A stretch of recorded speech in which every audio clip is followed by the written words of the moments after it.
I'm not used to doing this sort of work, so I wore my funeral and wedding shoes. And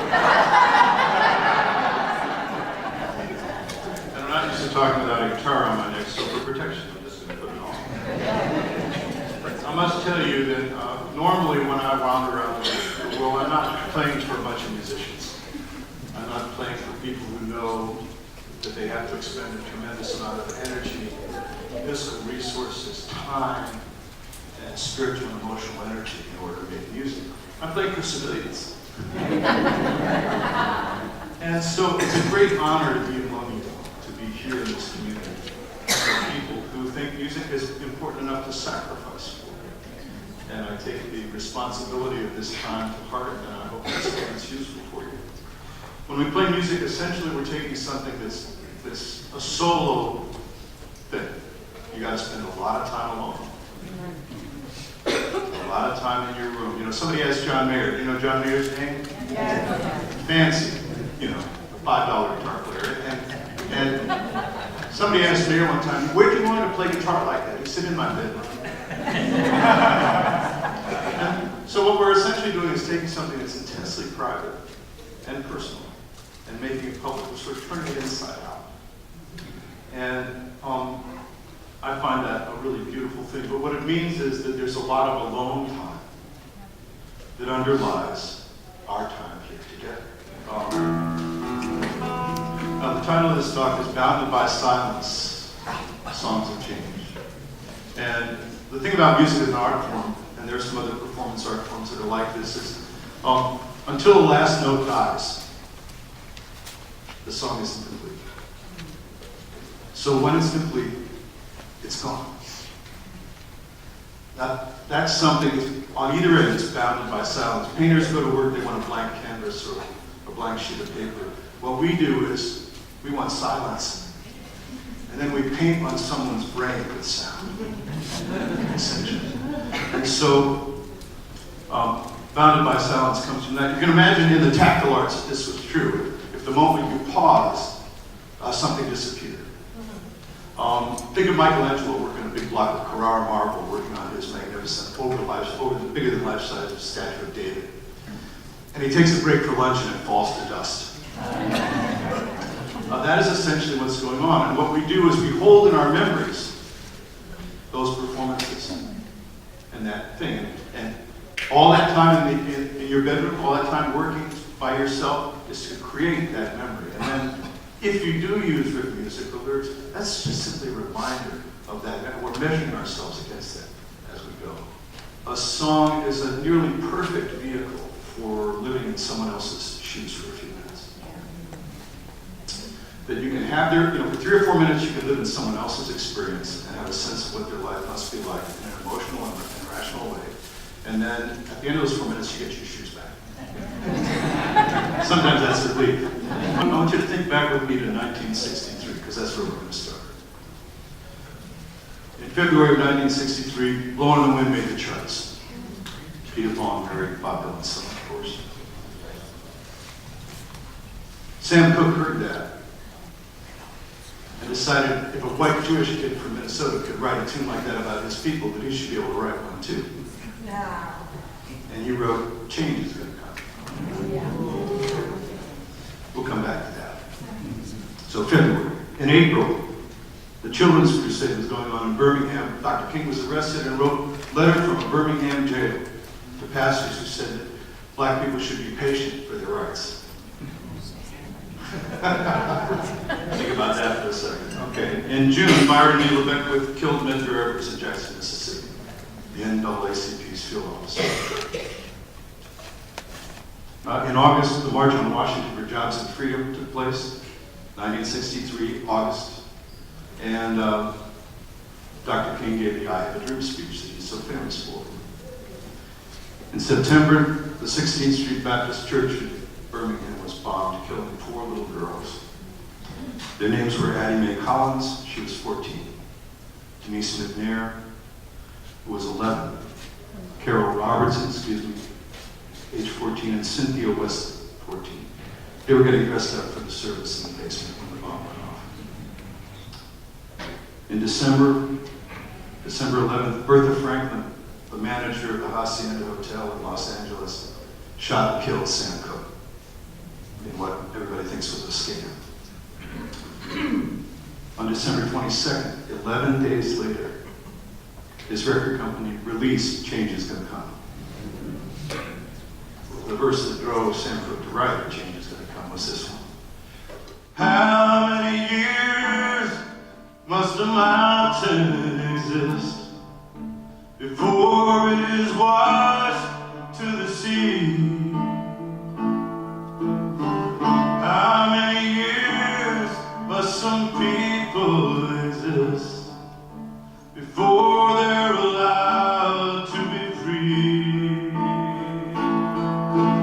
How many times can a man turn his head and pretend that he just doesn't see? You know, the answer, my friend, is blowing in the wind.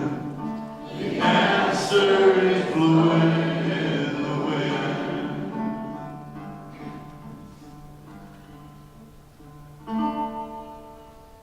And Sam heard that, and he thought, if a white guy can do that, I should be able to do it too. But he was making his living singing things like, you send me, whoa, to young white girls, possibly some of you. And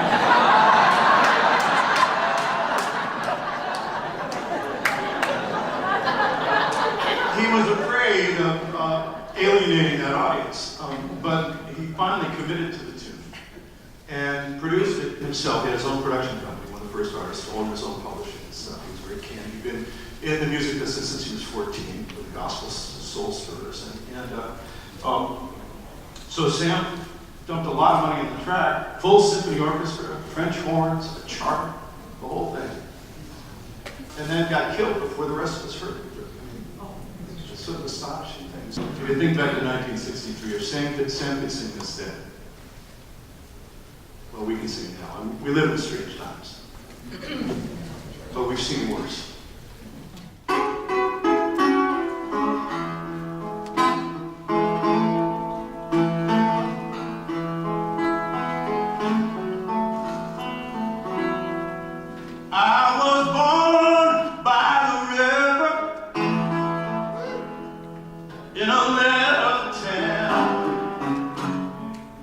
Just like that river, baby, I've been running ever since.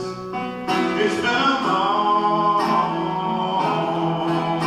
long time coming, but change is gonna come.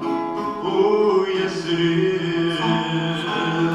I've been too long living, and I'm afraid to die. No telling what's waiting up there beyond the sky. It's been a long, long time coming, but change is gonna come. Oh, yes it is. When I go to the movies or I go downtown, somebody always telling me, son, best not to hang around. It's been a long, long time coming, but change is gonna come. Oh, yes it is. I went down to see my brother. Said, brother, help me if you please. But he winds up knocking me back down on my knees. Oh, there've been times I didn't think I was gonna last this long. But somehow these days just got to carry on. It's been a long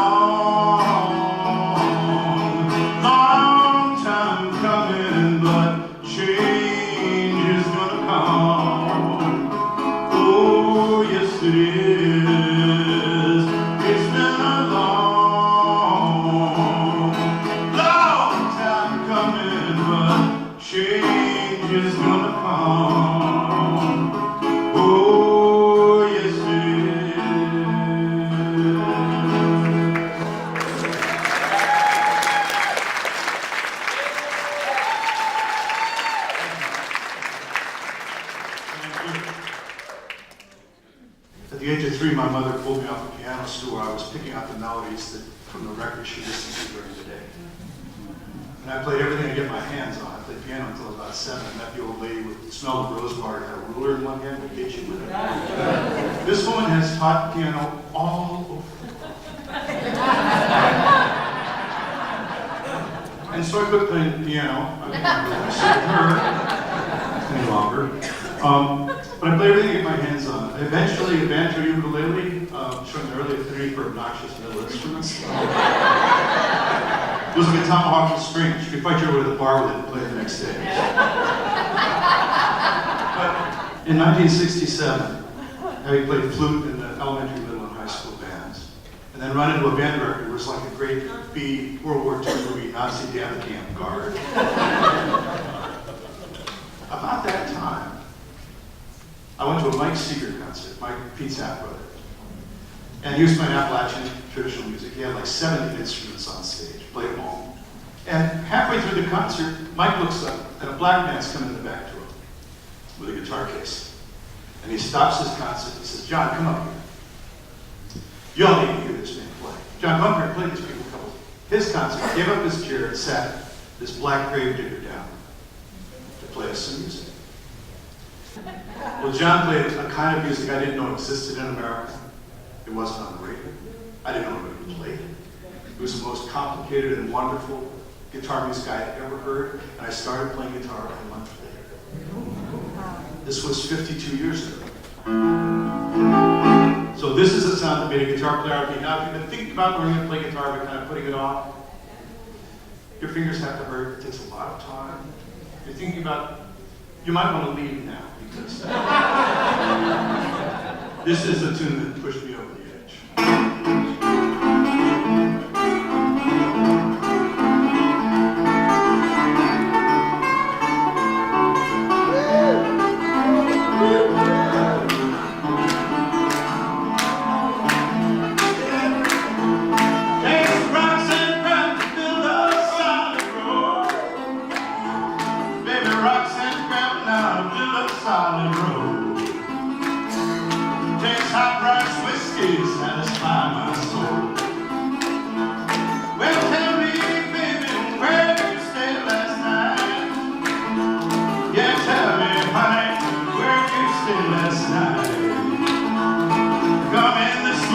Clothes ain't fitting you right. Where you stay, speak up, honey, can't hear you where you stay. I'll be that in a second. Oh yeah, which girlfriend's house was that? But I love my baby, I love her all night long. Yes, I love my baby, I love her all night long. Love her when she's here, Lord, I love her when she's gone. But I leave her running and walking here too slow. Yes, I leave her brown child, I'm walking here too slow. I'm leaving you, baby, and I'm never coming back no more. Here I go. What?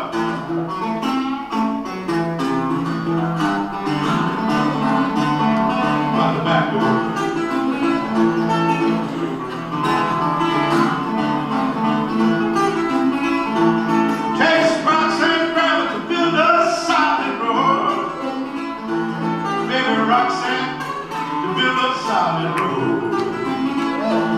Takes high-priced whiskey to satisfy my soul. John Jackson.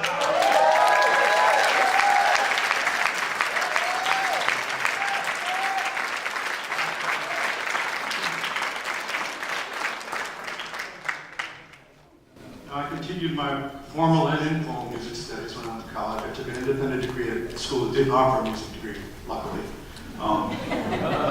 Washington Lee University in 1970. I got there. I skipped a year of high school. I couldn't stand it any longer. And I ran into an old-time banjo player, a geology professor who was sort of mighty to learn how to play the old-time banjo with absolutely zero string instrument experience of any kind. And by dint of will and with no what anybody would call raw talent, Odell McGuire turned himself into a perfectly fine old-time banjo player. And Odell carried me around to meet all the old-time people that he was learning from. And his strategy, and it has become mine, when I want to learn something new, is go find the oldest person who still does it, who's been doing it for a long time, a tradition bearer, and go and sit with them. And not once make tape and go home. Go and sit. Have a relationship. Build a thing. And Odell gave me this by ushering me into all these places where I would never have thought I would be welcome. Just thought, if he says yes, we're going in. It can't hurt to ask. So I had this really wide musical life. During the week, I was writing atonal chamber music, listening to Weber and Babbitt and Schoenberg. And on the weekends, I was learning to play old-time fiddle and banjo from illiterate 70, 80, and 90-year-olds in West Virginia and North Carolina. So it's been a very wide and interesting life. But all we do is begin to learn. Thankfully, there's no end. Pablo Gasol is at 95. He had a music reviewer, an old friend, come into town. Pablo had quit playing out, when he was in his mid-80s. But arguably the finest cellist of the 20th century. In 1971, when he was 95, this guy was coming into town. He said, "Pablo, can I come by and see you?" "Yeah, but don't come until 12:30. Take a break for lunch." He said, "Take a break? What are you doing?" He says, "I play 3 hours in the morning and I play 3 hours in the afternoon." 95. So the guy gets there for lunch break, and they say hello and sit down, have a cup of tea, and start to eat. And the reporter says, "Pablo, are you going to gig out?" I said, "No." He said, 6 hours a day? He says, "Yeah. 5 days a week, not 7. I take the weekends off." He said, "Why are you still playing so much?" And Pablo said, "I'm starting to see some improvement."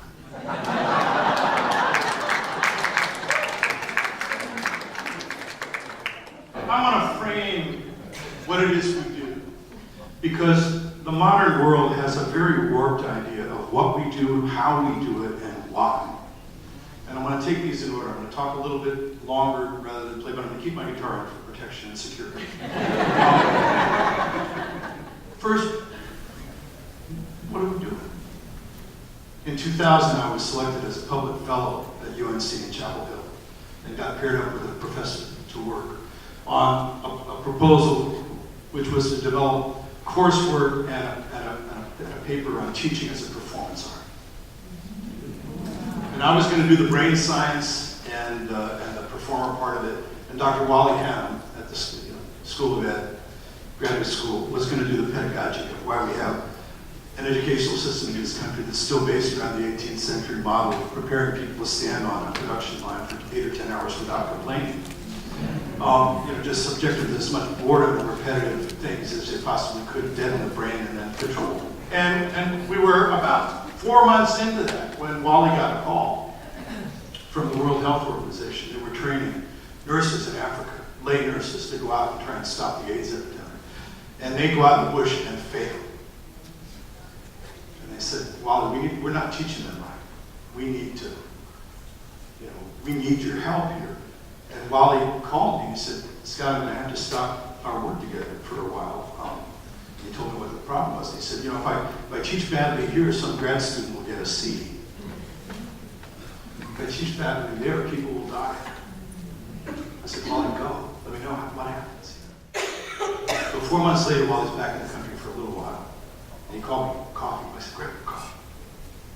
He said, "Scott, I'm using all the ideas we developed, and it's working like gangbusters across cultural lines, across this beautiful thing." I mean, there are different kinds of authority, right? And leadership. We can't flunk the audience or send them to the vice principal's office. So we have to engage them and then get them to go where we want them to go. And this has been going on since we were gathered around the Neanderthal campfires. The griot, or shaman, is there. And he is telling us our history. He's reminding us of who we are, where we've been, and what we've been through. And there are implicit or explicit questions about, are we still these people? Is this us? This is who we were. Are we still who we thought we were? who we want to be. We're basically leaders without authority. One leadership model is you control other people. The other leadership model is we control ourselves. And the stage becomes the place where we are melted down and reconfigured. It is a fearful place. It is a place where we refine ourselves. Pema Chodron, a Tibetan nun, said that it is only by being sandblasted every day that that which is irreducible will be revealed. And this is the place where I get sandblasted a lot. and you do too. So the artist's role in society, I see, I don't buy the ego thing. I don't buy the lust for applause. And I don't buy the running after the money. I don't think anybody in this room picked up an instrument or started singing thinking, I'm going to make a lot of money at this. I'll be surprised if you did, and you'll be surprised.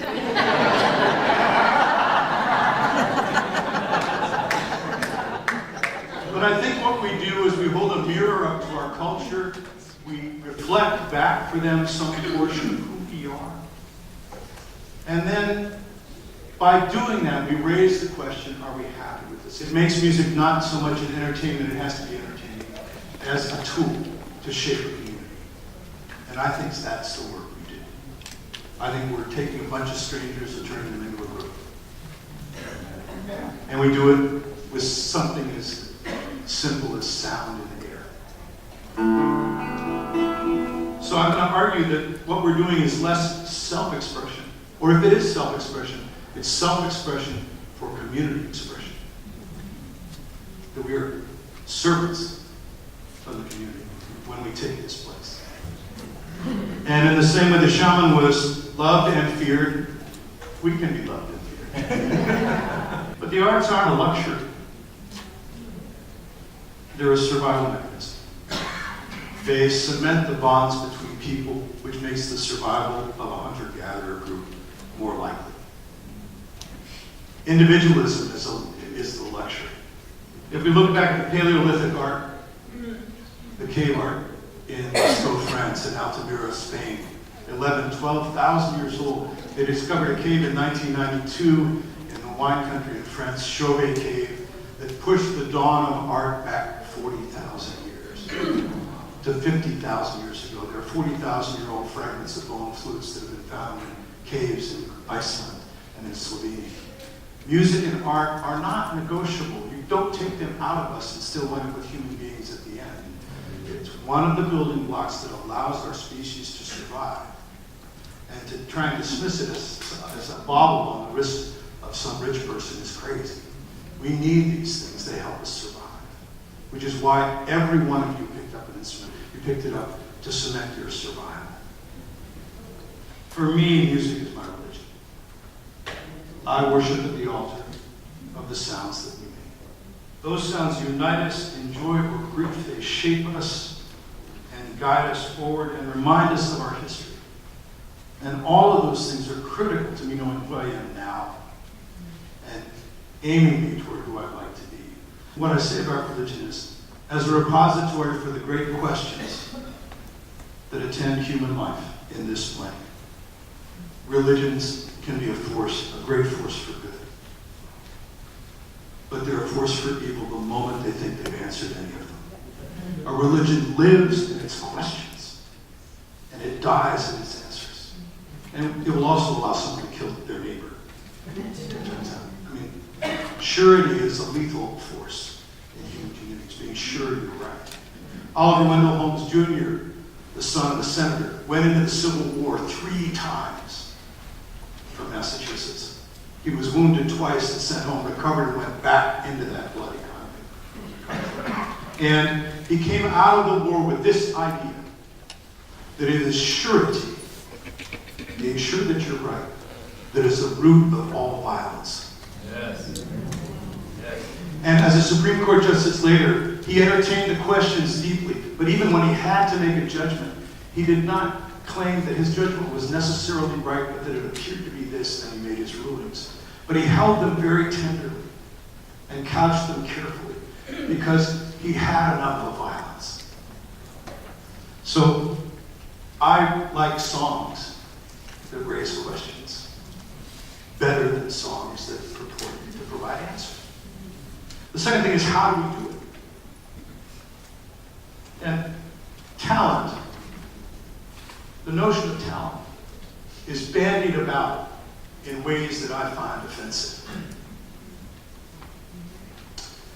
It seems to me that I've crawled over glass to get to where I am with this instrument and this voice. I've sacrificed. I've spent hours doing this work. You know, Mozart, maybe he had 10% more aptitude than the baby in the house next door, but he was the son of the best and most revered music teacher in Europe. By the time he was 6, he had his 10,000 hours.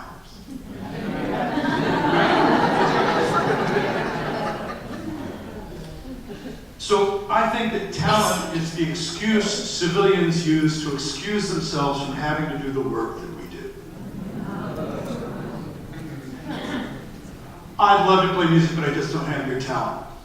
You know, I have to really bite my tongue. And when someone tells me how talented I am, instead of going through the litany of things, you know how many hours, days, months, years I've spent doing this? Do you know how many marriages? How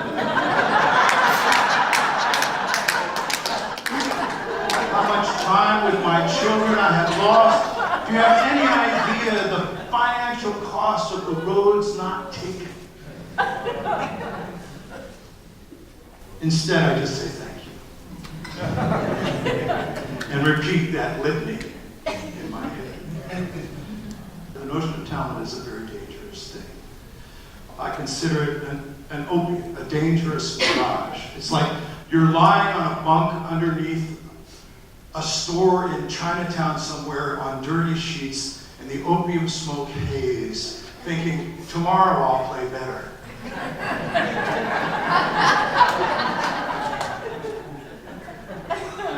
That's not how it works. If anyone can meaningfully say that talent exists, what they're talking about is the work done, the time taken, and the attention paid. Talent is 90% discipline. But we call it playing music for a reason. If it brings you joy, it won't feel like work. But there's work involved. And in order to play, we have to work. Right? So honor that in your day. Every day. Spend some time working and some time playing. And it's good to sandwich that work time on either side of the playtime. If all you do is work on an instrument, you're always going to be at the edge of what you know, and it's going to get frustrating, and you're going to stop playing. It's possible. If all you do is play, you'll make the same mistakes 30 years from now that you're making today. So, a little work on something you can't do, play, and then return to that thing before you put the instrument down. With whatever music time you have in a day or a week. A little work, a little play. Eventually that work time will infect, it'll inoculate your play time, and you'll be able to do things on the instrument or with your voice you couldn't do before. But a little work and a little play, man, that's it. It's good to know how your brain works in terms of what we do in order to do this work. And brains make a pattern of the world, and they operate on that pattern until something violates it. This is why you can drive 100 exits down the interstate, and until some idiot drifts into your lane on their cell phone. You don't know where you are on the highway because nothing has interrupted the pattern in your brain. And your brain goes like, there's no new information coming in. And your brain goes, I'm going to think about paying my phone bill. I should call so-and-so. I'm going to, and all of a sudden, your life's at risk and your whole brain comes away and says, wow. And then you wonder, have I missed my exit?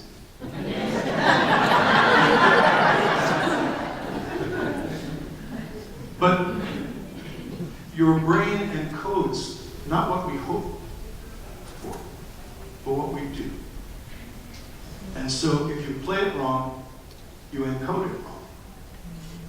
So if you're stumbling over something, a piece of music, stop. Slow down.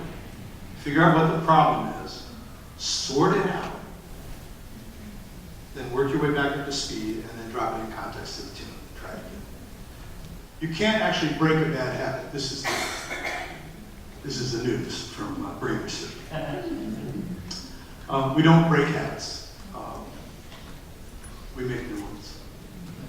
So what you have to do is consciously send your neurons down a new pathway.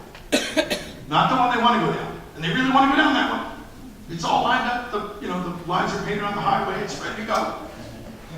You have to bushwhack to new territory. And very carefully send them all down. No, over here, over here, over here. Road closed. And eventually weeds will grow up in the old pathway. And no neuron with any sense will go down there because it's dark and scary and they might get mugged. They're going to go over here where all the other neurons have been going. And then the brain will take that old pathway and recycle it. It'll become, there'll be no input going down there. And oh, we can use this again. It'll reuse it. So instead of trying to break a habit, make a new one. And this works for instruments, it works for alcoholism, it works for, this is what we do. This is how brains work. And it's good to know how brains work. Most of us have one. Making music is a very physical activity. And how you use your body will completely influence the sound you make. So you can watch all the YouTube videos you want of somebody playing guitar or doing a skill you'd like to learn. But you have to know that YouTube is not watching you. At least not in that way.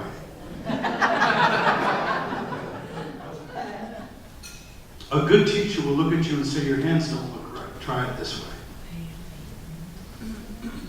Right? Your shoulders are too high. Do that again. Let me go watch it. Just see what, and we're scanning for the physical part of doing this work. Why did you turn it down there? It makes this chord really hard. Put it up here. That is a key thing. So I warn you off YouTube and tablets if you're a guitar player. Very dangerous. But this is where apprenticeship comes in. And I'm a great believer in apprenticeship. Putting yourself in the presence of a living tradition bearer, if you can do it, is really important. And you should go out of your way to do it. You should do it more than once. And my time with the old people on both sides of the koan has made me who I am. I did this with white musicians and mountain musicians and old-time music in the 70s and early 80s, and I did it with black musicians in the 90s and 2000s in North Carolina, Virginia, South Carolina, Georgia. So hanging out with people who are old and have still got their sense is a good thing. I'm rapidly becoming one of those.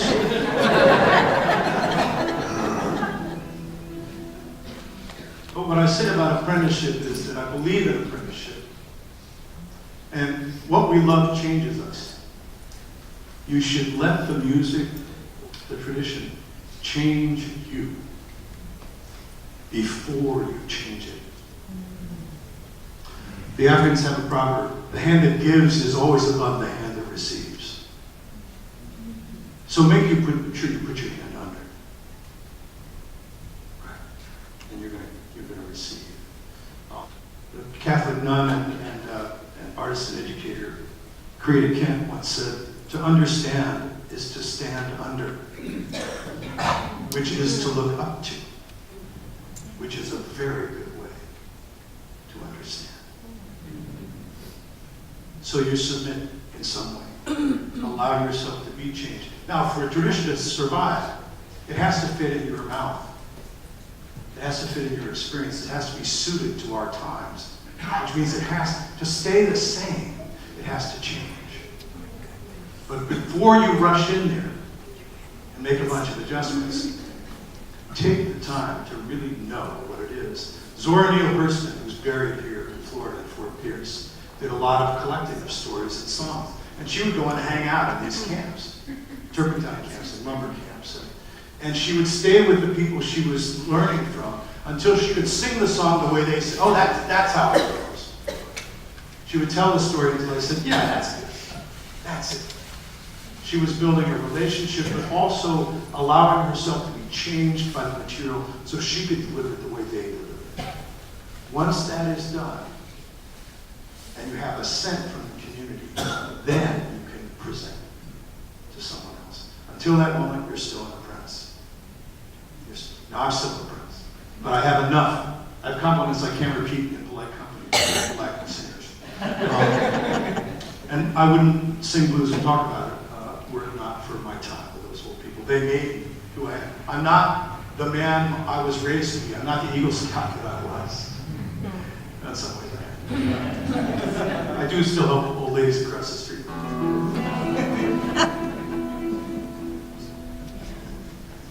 So we have what we do, we have how we do it. The last thing is why do we do it. And the culture says it's part ego. The culture says it's for money.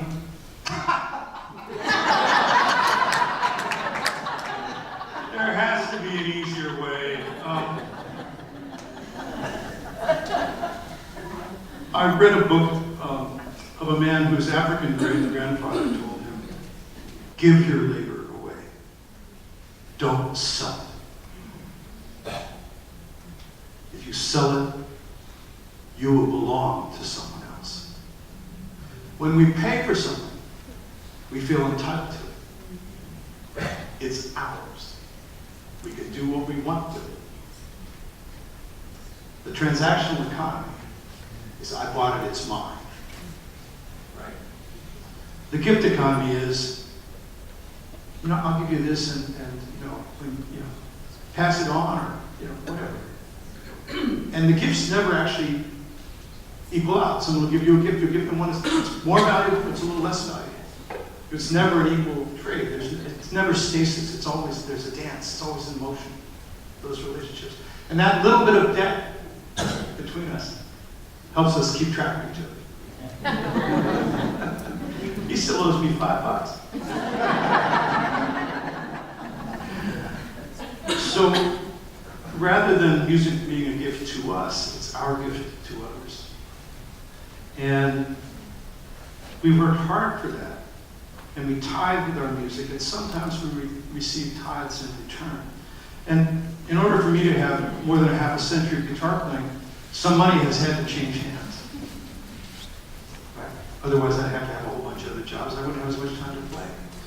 But the commodification of music, like the commodification of love, or anything else that is sacred,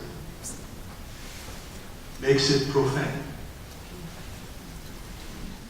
The market has a hard time assigning value, a hard value to what it is we do. The quality of it may not change or may improve. The compensation for it varies wildly. Right? So this isn't a trend. It's not suited to the transactional business world where it costs me this, I'll market it this much, and you buy it. Because I'm up to a nickel an hour.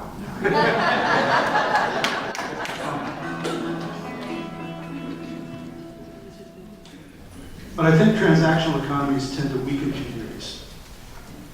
And gift economies create relationships. They tend to strengthen. We are in a room of remarkable giving.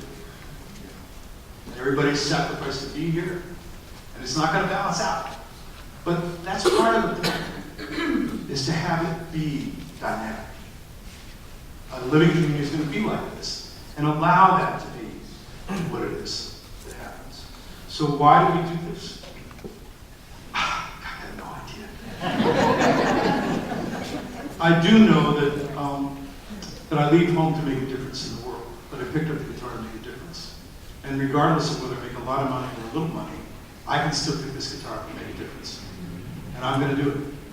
And I think you are too. You're going to do, this is what music does for us. This is our tool. This is how we influence the world. But we're the floating class. We play the all-night dives and we play the exclusive country clubs. We play the jailhouse and the White House. Well, not this one.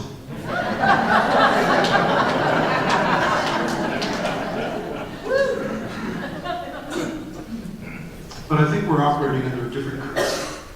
And it's good to keep your eye on that. Keep your eye on investment, emotional investment. If you're moved somewhere from where you are to a slightly different place that has a little more empathy and a little more compassion, a little more understanding of your life and the people around you, that's what's real money in a community. That's a lasting change. That's something that won't go away.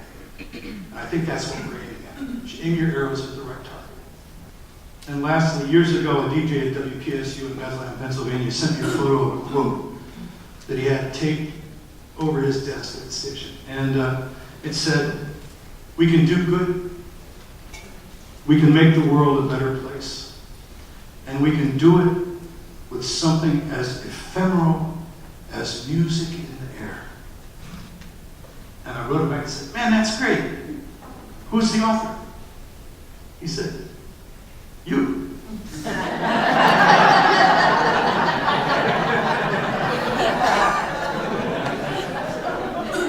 I'd said it in a live interview at the station.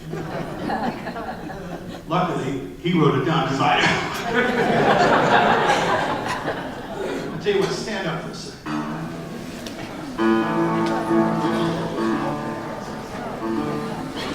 Because reading and writing was forbidden in the black community, songs were built simply so you could sing them.